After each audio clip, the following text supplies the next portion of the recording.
Ola, bo día a todos e a todas. Bueno, xa sabedes que este é o meu pleno, a miña última rolda de prensa aquí no Concello. Este venres é o pleno no que se aceptará a miña renuncia que presentei o día que tomei posesión como deputada, non? A comezos de agosto. A verdade é que eu entendo a política como servicio público e por iso xe quería dar conta da miña acción a fronte da Concellería de Educación, Igualdade, Mocidade e Políticas Lingüísticas.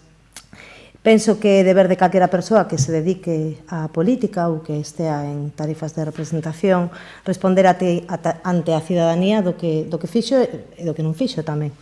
Pero antes de chegar a esa parte de balance do meu desempeño neste ano e medio que estiven como concelleira, quería comezar enviando unha mensaxe de agradecemento ao persoal técnico que formou parte dos 4 departamentos da miña responsabilidade. E teño que citalos, son Bea, Leo, Cris, Susana, Lourdes, Sara, Reyes, Lili e Loles, Soco e Marta, Enrique, Manuel e Noela, e Teresa, Loli, Gloria, Chus, Ricardo, Amparo e Lourdes. Sen vos, sen eles e elas, unha concelleira non é nada. O mellor que ten este concello, crédeme, son as persoas. Sen dúbida, ademais, eu tiven a fortuna de traballar, e así o penso de verdade, cos mellores. O certo é que unha formación política pode ter un proxecto, pero son eles e elas o persoal técnico quen executa ese proxecto, non? Así que as miñas grazas sinceras. Grazas tamén ao resto do persoal co que tiven que traballar neste tempo e co que a vos seguro pelexei máis da conta. Agardo que non mo teñan moi en conta.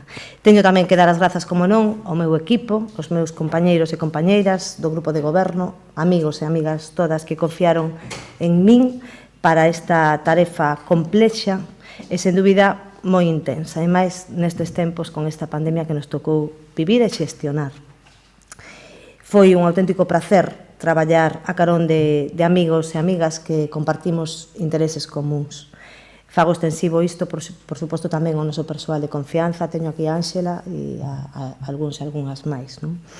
Tamén a Corporación Municipal, teño que darlle as grazas e pedirlle disculpas pola miña vehemencia en moitas das ocasións nas que tivemos oportunidade de vernos ou de confrontar, non?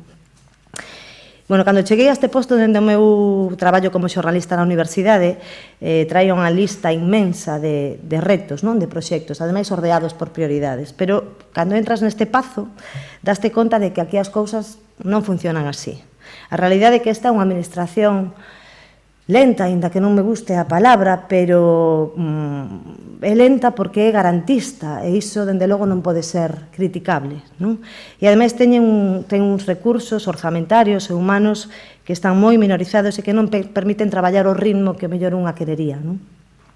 Cando saín elixida, un bo amigo, director dun CEIP, dun colexio público daqui de Santiago, advertiume de que o primeiro ano sería para situarme e apagar algún controlume. Pasei moito tempo dicindo que eu estaba de bombeira, non? Que estaba apagando lumes o comezo tan pronto cheguei aquí. O segundo ano sería para formular proxectos e iniciativas e os dous seguintes xa para executalas. Bueno, a mí non me deu tempo e ainda por riba apareceu a pandemia, non? Que maldita pandemia que o mediatizou todo. Pero, bueno, agardo que agora que vos paso a relatar a dar conta do meu paso por aquí, vexades que, aínda que non deu tempo a todo, algo si fixemos, non?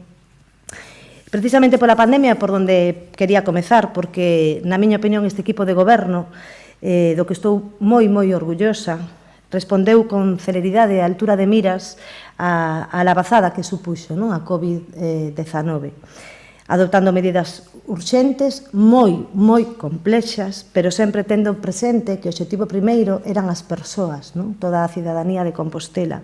Dai que, por exemplo, e paso a falar dos departamentos que levo eu, dentro do Departamento de Educación garantimos o servizo de comedor escolar e aos nenos e nenas que gozaban dunha bolsa, aínda que os colexios estaban pechados. Fornecimos de equipos informáticos e de conexión a internet os nenos e nenas, aquelas familias que tanto colexios como entidades sociais do Concello nos indicaron que tiñan dificultades para continuar co curso, non? Eximimos do pago das mensualidades das escolas infantís e da Escola Municipal de Música, a pesar de que continuaron prestando servizo de maneira virtual. pero ademais tamén pensamos nas mulleres, esas mulleres que ian ter que convivir co seu maltratador por tempo indefinido, un tempo que seguramente para elas foi eterno, que tiñan que convivir non baixo o mesmo teito, e para elas o que fixemos foi ampliar o servizo de asistencia das traballadoras do Centro de Información á Muller, que fixeron un esforzo, un inxente esforzo para atender todas as peticións, e ademais coordinamos unha campaña institucional de apoio a esas mulleres e de reclamo á cidadanía para que non as deixasen soas, non? Para a xente moza coordinamos dende o Departamento de Mocidade, tamén dende o equipo de redes e dende Centro Xove, numerosas actividades en liña que ademais contaron con unha moi boa aceptación, con unha moi alta repercusión, da mesma maneira que tamén fixo o Departamento de Lingua, que ia fornecendo de recursos para aqueles nenos e nenas que estaban nas súas casas. Ademais, tamén a Escola Municipal de Música, que continuou coas súas clases de maneira virtual, de cando en vez nos agasallaba con algunha peza audiovisual que daba conta do grandísimo traballo feito neses momentos e para que ningún estaba preparado, moito menos eles. Xa se continuamos por áreas, tentando deixar a un lado a pandemia. En lingua, por exemplo, demoslle un forte impulso ao programa Apego, con a fortísima aposta polo Centro Apego do Ensanche, no que organizamos e seguimos organizando múltiples actividades para os máis pequenos, ou, por exemplo, cursos de acollemento lingüístico para persoas estranxeiras que, ademais, a esas familias que chegan a Compostela, o que facemos, ademais, é que, mentres que elas asisten aos cursos de acollemento, poden deixar os seus nenos e nenas nunha sala contigua na que tamén para eles hai actividades lúdicas de inmersión lingüística, non? Ademais, Soco e Marta, as técnicas do departamento fixeronme bailar e cantar coas regueifas, con youtubeiras. Tamén tiven a honra de participar e de organizar o Premio Manuel Beiras ou ser partícipe da constitución da asociación que aglutina os departamentos de lingua de concellos galegos. Fixemos tamén, grazas á colaboración do Concello de Ames, un manual de lingua para os ritos funerarios en torno ao Día de Defuntos, o 1 de novembro. E agora, entre outros proxectos, por exemplo, o Departamento tamén está inmerso na administración electrónica, todo o que ten que ver coa linguaxe, coidando moito, porque así foron as instruccións dadas, a utilización da linguaxe non sexista, e tamén xa, por fin, tentar adaptar todos eses formularios ás novas realidades familiares. En Mocidade do que esta concelleira se sinte máis orgullosa é de dar o pulo definitivo para mellorar e acondicionar os locais de ensaio e a nave de Almáciga, que temos ali precisamente na nave de Almáciga. Puxemos moito empeño para que, en canto estivese disponible a partida orzamentaria, que foi, penso que no mes de marzo, cando creo que máis ou menos foi por aí, comezar coas obras, para que a xente moza puidese dar unha maneira neste verán, e así estaba previsto, pero a pandemia, como digo, todos estes tempos ao final se descontrolaron e houve un certo retraso en absolutamente todo. Pero, bueno, para que pudesen xa gozar dese novo espazo, ademais, no centro da cidade, e xa non teñan que ensaiar todos eses grupos de música que se contan, son máis de 100 os que están agora mesmo utilizando eses locais de ensaio, que xa poidan facer unhas condicións dignas, e de verdad que vos convido, cando estea xa aberto ao público, que agardo que a obra se recepcione en breve, poidades pasar por ali para comprobalo vos. Neste departamento confeso que eran moitos os proxectos que, como digo, se viron truncados pola pandemia, pero dous deles tiñan para min especial interese, e eran a loita contra a ludopatía e as casas de apostas, centrándonos na xente nova, porque sabemos que son os índices terribles destes rapaces e rapazas que están agora mesmo coa facilidade que teñen, que poden acceder a esas casas de apostas e todo o problema que isto suscita. E despois tamén a prolongación do ciclo Boas Noites a moitas máis xornadas. Queríamos facelo extensivo a varias xornadas máis ao longo deses meses. Eu agardo, estou segura de que isto vai continuar. Seguro que así será, estes dous proxectos. Teatro Foro, Hortalízate, diversas colaboracións e exposicións, en proxectos múltiples, a reactivación, por certo, tamén do Consello Municipal de Mocidade, cursos e seminarios, en definitiva, un sinfín de actividades pensadas para unha xeración que, lonxe de ser unha xeración despreocupada, como como bueno, algunhas voces din, a verdade é que non, senón que chega con moitísimos intereses e valores e con gañas de participar na vida da cidade que agora poderán facelo a través, na nave de Almáciga, a través desta posta en marcha destas instalacións que acabamos de licitar hai pouquísimo tempo, non? A súa xestión, digo. En igualdade, o traballo foi tamén arduo e aquí tamén hai moitísimos proxectos que salientar. Comezamos, e quero comezar pola labor que diariamente fan as traballadoras que están no Centro de Información á Muller, asesorando e acompañando a mulleres e que, como dixen, realizaron inxente labor durante a pandemia, pero que ademais o fan con rigurosa profesionalidade durante todo o ano, non? Ese equipo leva ademais un tempo, porque así o propuxemos, estudando, realizando un estudo de campo, reuníndose con diversas asociacións que traballan neste ámbito e están facendo un estudo sobre a situación das mulleres trans en contextos de prostitución no noso concello para despois explorar posibilidades de liñas de acción ou de axuda a todas estas mulleres, non?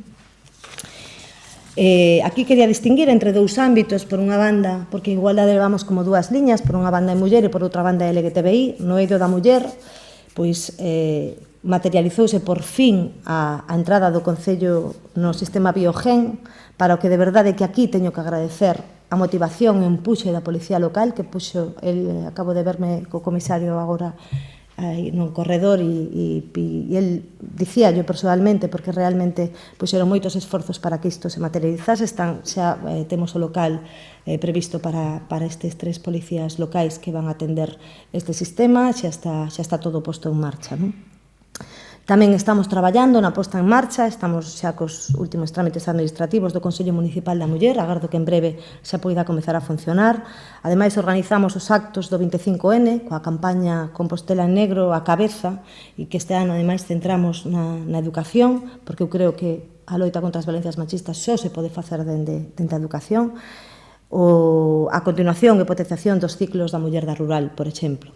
Arredor do 8 de marzo, que foi o único marzo que puiden vivir, ademais de varias accións paralelas, organizamos o ciclo que lle teño moitísimo agarismo e que agardo que tamén poida continuar, o ciclo Artellando Feminismo, con relatorios e debates acerca diso, de feminismo, que creo que acerca do que nos temos que falar e reflexionar, e que ademais tivemos que reformular para adaptalo as novas, porque a pandemia nos pillou xusto no medio do ciclo, e adaptalo ás novas realidades, e fixemos ese ciclo pasou a formar parte destes encontros virtuais, non, a través da rede, e teño que dicir que houve moitísima aceptación. O ciclo continúa, de feito, día 10 temos a Amelia Tiganos tamén de maneira virtual, e a finais de mes 20, non me acordo ahora exactamente da data, non sei se o 20 ou 24, teremos tamén a Mabel Lozano aquí, eso xa de maneira presencial, si dan as circunstancias axeitadas, claro.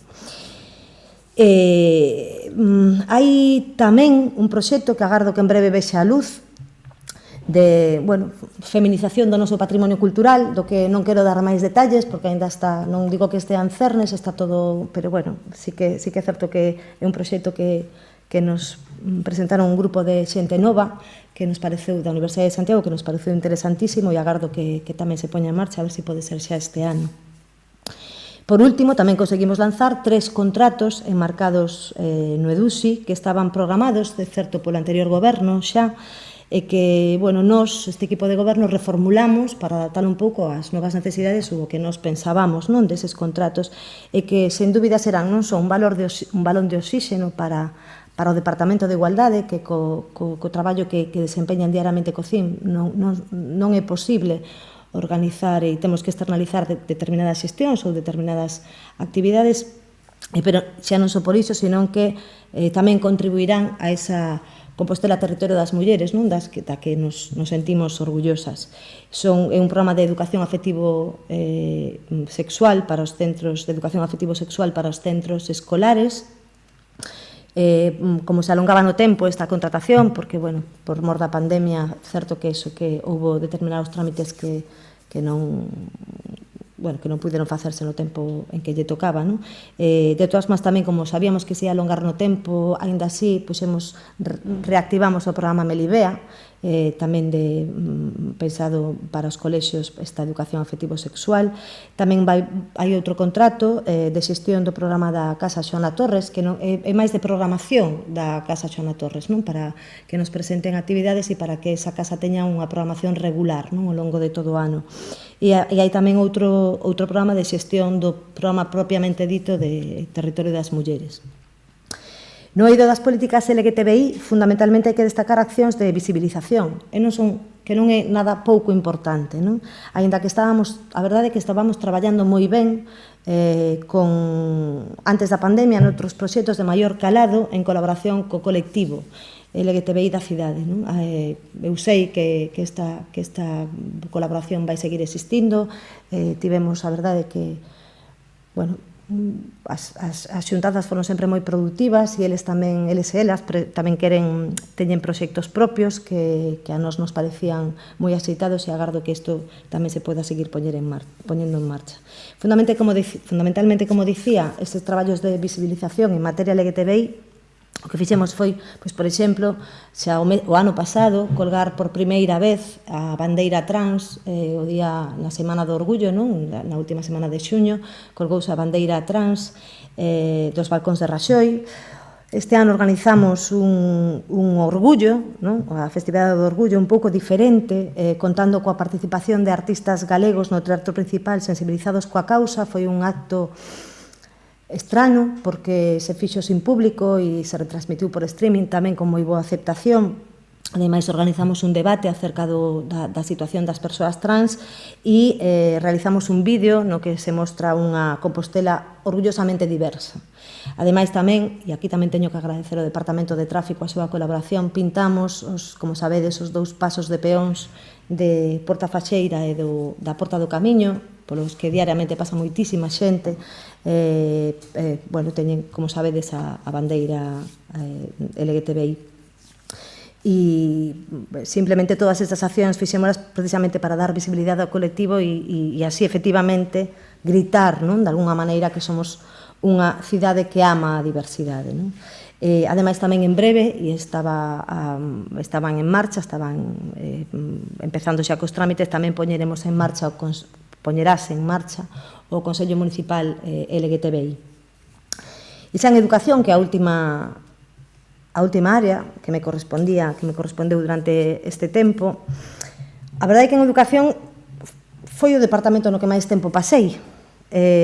Como dicía onte a xefa do departamento, Bea, hoxe xa amiga, xa somos casi un grupo de convivencia estable, porque pasei ali máis tempo casi que coa miña familia, non? A maior mágoa que levo, e a verdade é que isto é así, e dame moitísima rabia, é ter que marchar a 4 de setembro, un 4 de setembro como este ano, non? Cun curso moi complexo, a 6 días dun inicio de curso moi complicado, e ter que abandonar xustamente este venres as miñas responsabilidades neste departamento. Levamos traballado moitísimo estes últimos meses, moitísimo. E o último que quixera é que todo ese esforzo caera en saco roto ou que a cidadanía non soubese de todo ese esforzo. Fundamentalmente, ademais dun equipo de mulleres que traballan nese departamento que de verdade diariamente se deixa a pel nese edificio do Cersia.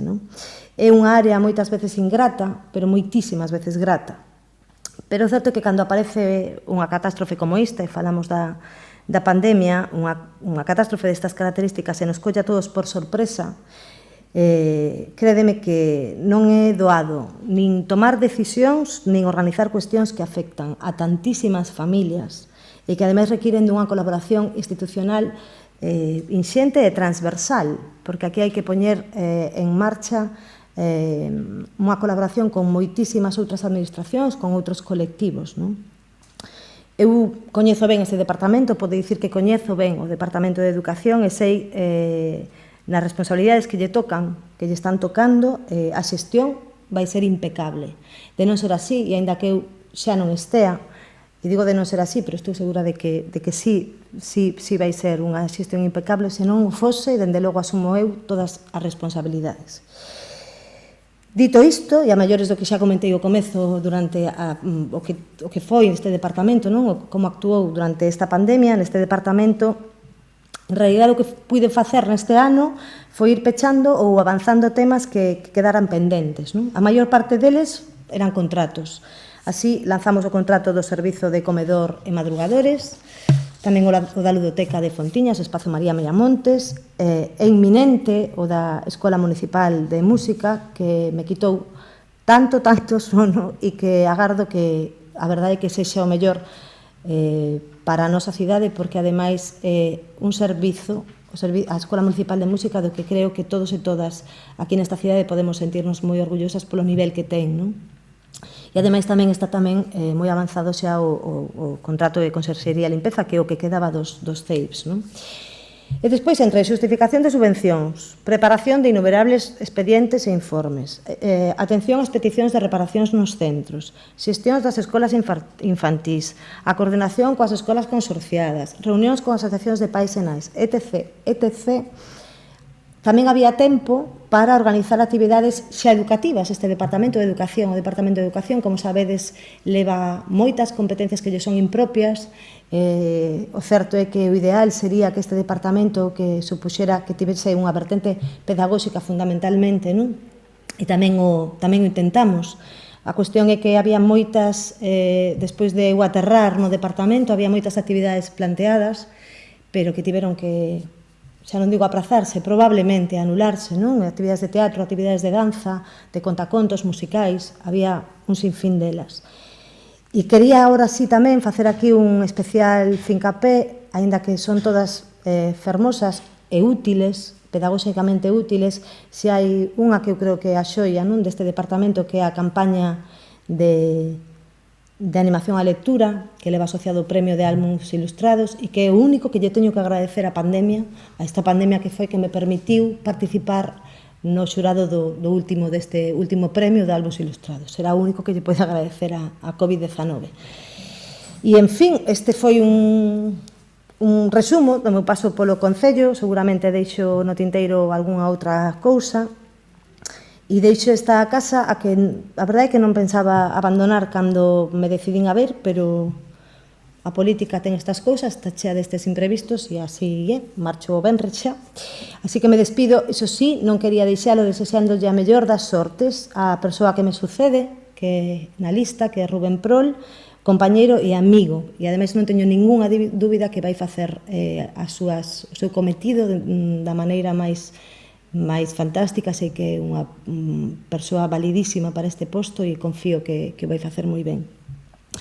E nada máis, darlle as grazas a toda a cidadanía, a quen confiou e a quen non, a que confía e a que non confía, por suposto poñerme a súa disposición, porque eu en realidade o que marcho é a outra administración que está tamén aquí ao lado, a escasos metros nesta mesma cidade, e dende logo, como son unha diputada deste mesmo concello, desta cidade, tamén me poño a súa disposición para todo aquilo que precisen, non?